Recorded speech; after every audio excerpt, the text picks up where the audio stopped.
all game plan. Right. Blimey. So if I asked you to actually put a number on it, like in the ring net, start with the ring nets, and you were thinking, what is the wind speed? Let's say it's coming in from the southwest. What's the wind speed at which you would start to feel a little bit? The ring netting, southwest, if you said sort of 20 miles an hour, really. It's starting to get a bit. Yeah, 20 knots, whatever you want to say. Yeah. Then is sort of you're on the borderline. Then if there's no ground sea with it, it might be sort of work. It'd be uncomfortable. You might just be able to do it. Okay. Anything more than that is when you're starting to think, no, it's not Okay. really good. Yeah. But yeah, if it's just a bit of southwesterly breeze, it's usually, if it's any southwest, usually you get the ground sea with it as well. Yeah. Yeah.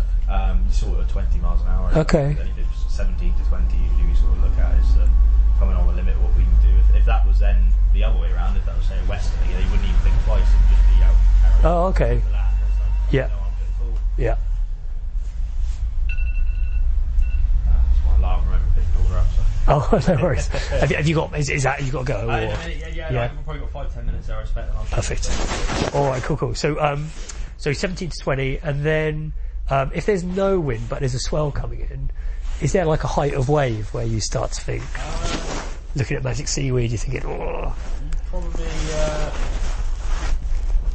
sort of 6 or 7 foot, I suppose, is okay. Of swell is probably like, depending where you are, it's probably doable just depending on what the conditions are. Yeah. Anything more than that is not really any good for us. It sounds like really in depth, but it's also how close the I think it's the period they call it between the waves. That's right, yeah. Sometimes that may, sometimes I can be out in my boat and my boat's that small, it just sort of goes up and down the waves and you don't feel like there's any weather at all because there's such long, big surges of sea. Okay. And then sometimes you can get ground sea which are a lot closer together and shorter and narrower and quite poor. Okay. But probably 6 or 7 foot, I suppose, is about right for the ring netting. Yeah. Sort of ballpark what we cut off at. Really. Okay. Have you ever had it where, because in the ring net where you're working for a company who owns the boat? Yeah. Have you ever had it where it's getting to like 17, 20, it's getting to 6 foot waves, and you're like, we shouldn't be going out in this? Do you ever get any pressure or anything from the boat owner? Not too much, really. No, I'm not too bad for that side of things. They can frustrate you in other ways, but they're not really. Right. They do let you if I was to say not catch anything for a week and everyone else is catching, then they'll start getting on your case saying what's going on here and what's happening. But, which you can understand because investment for them and all that. But no, as for that, that's a nice thing about they just sort of let you run your own boat. Really. Okay. Because we sort of run the boat as if they're our own boats, and look after them as their own boats. But obviously they put up any problems or anything like that. It's all down to them for the financial side of it. Okay. They're pretty good for letting you make your own decisions, really. I know there probably are companies too that put pressure on people out there and stuff like that. Because not so much with us, but with the bigger boats, sometimes there's a lot more money to be made in the weather because you keep most of the boats in, the prices are going to be up. Right. If you can catch a fish, then it's going to be worth it. But then you're just putting yourself at risk. Then. Yeah. I know the French more so are like that. The companies will just keep them out there. I know really? French fishermen and skippers are paid on like a retainer basis rather than a share basis. So they earn whatever they earn with the boat. Whether they're in, whatever weather it is. So they're kept out there because the company want to just see the boat just grows in every trip. And yeah. And I know they're probably more so with them because we'll be all of our fleet, our big boats, our beamers, everything will be in for a gale of wind, and you'll have a fleet of 20 French boats fishing in, say, Falmouth Bay or something, right in off the shore. So I know they probably more so they're put under pressure, but we don't seem to find it ourselves too much. It's more the fishing side we get put under pressure. Okay. The fishing's good and we're not catching or something like that. And they'll start getting on the case then. And I guess because of that, because there's 18 sardine boats here now, regulars? There's about 15, 16 overall. Okay. There's 7 or 8 I think there is here. Okay. If the other lads go and you're looking at it and thinking we shouldn't be going out now, would you go anyway? Yeah, I think you would, just because with this job you're always afraid to miss something, and that's happened plenty the last few weeks even. yesterday morning they went to sea, and I looked at the forecast. I didn't even think to text the boys because I thought, no, it's not going to be much cold. Yeah. I went in my own boat because I knew my boat I could get away here and just do some nets or something. Right. And then I went in the morning and seen 3 or 4 hours of the ring netters out. I thought, we've missed a chance here now. And a couple of them had fish, a couple of them didn't. But yeah, that's happened quite often. You sort of all look at the weather different. But then we've been out some mornings completely by ourselves, and I think really? The right thing. We gone out and had 8 ton and come in, and everyone's thinking, oh God, wish we went. So it swings and roundabouts. But yeah, that's certainly happened a lot with us. You know, everyone looks at the weather a bit different. Yeah. Like this time of year, sometimes you know, if we were looking to go see in the weather we're going now, summertime, we think we're stupid because we're out off is you're not even going to get near the fish. Right. Whereas, because sometimes you can literally be back in the quay, you can be hundreds of tons of fish. Okay. It's frustrating if there's no fish, but it's always just worth going that evening for a couple of hours just to have a look, or that morning to have a look for a couple of hours. Even if you can only get as far as Penzance, it's just worth a look. Okay.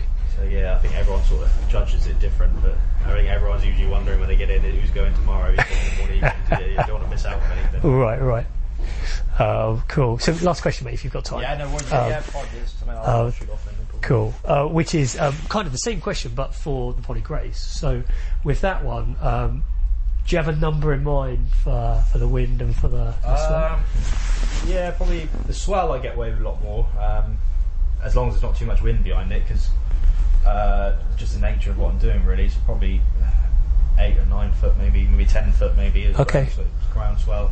If there's any wind behind it, that quite quickly stops you anyway. But and that one, I could work sort of 25, depending where you are, sort of 25 miles an hour or not, sort of. Okay. Sort of 30 really is a absolute maximum. Yeah.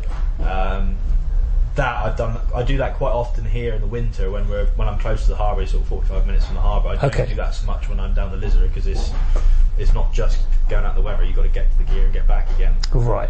But I'd work even more than that sometimes here, close to the harbour. Okay. You're not far away, and if it does get too poor, you can just get yourself in. Get back in. Yeah. But yeah, you sort of 25 to 30, I suppose. Okay. And yeah, about 10 foot ground sea, I suppose. Yeah.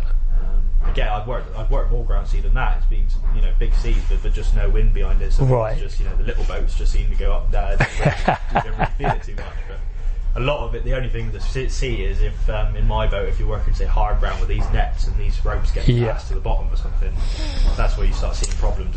Right. Fast to the bottom, but the sea's such a big sea there, it's going up and down. While you're shooting them or hauling them. When you're trying to haul them back. Okay. When you're trying to get them back in, and it's in the hauler and come fast on the bottom, which does happen. Okay. Usually these nets, you even though it damages your nets, it's better off to park the foot rope out to snap it to get it out of the seabed, so you can keep hauling. Right. You can always mend it again after, rather than trying to pull. And yeah. Too far or something. Okay. But yeah, it sounds silly, but it probably work more boat in my little boat more than what you can in a bigger boat, really. And is there like a number on the amount of money you make from a trip where you're kind of thinking that's a prize you'd be willing to go after in order to push that weather that little bit further? Yeah, the ring net, and I suppose we always, sort of ideally 10 ton, which is you fill up, is what you want. But if you can go out and bring in say 5, half of that is a nice work for everyone. It's not fantastic, but it's okay. And if you can do that 3 or 4 times a week, then you're getting a good weekend then. But yeah, probably for the ring net about 5 ton, I suppose. Is okay for my boat. If I'm by myself, if I can go out and do 150, 200 pounds for the day, then consider it sounds like a good day's work. But if the amount of hours you're putting in and what comes off, your fuel, your expenses, and all that is, if you could guarantee £200 a day every day, then it'd be quite a good job. But, sort of summertime, a couple £100 a day, lovely. This time of year, it's not being greedy, but you want to be looking at £300 or £400 a day, just because you're getting far less days in. You can okay. So if there's say pollock or whitefish or mackerel, you want to be getting, especially the prices as well. It is easier to do, but you've got to be there. But you want to be getting that bit more in this time of year. Okay. Basically, pretty much double a day this year is what you want to be looking at. Right. You would do in the summer. Okay. In the summer, you can sort of guarantee your days a bit more then. Yeah. But yeah, that's sort of those sort of figures I would say would be about right. Cool. Brilliant, mate. Thank you so much. Yeah. And I'm sorry I've totally messed up your... I'm terrible. I can't multitask at all. If I'm sitting by myself for ages, I haven't done that at all. If sometimes I'll have friends set the other side the time you do it. If I ever do that, I'm always put behind because I can't multitask. I feel like I've kept you away from it. No, that's all right. No, I'm nearly done actually. I've shot through these quite quickly, so I've got a few more to do tomorrow, and then start with some other stuff. Then I got about probably, I don't know, a couple of months of being in here on and off setting. Oh, okay. When I'm not at sea. So yeah, but I can get used to it in here, I suppose. Nice, nice. All right, mate.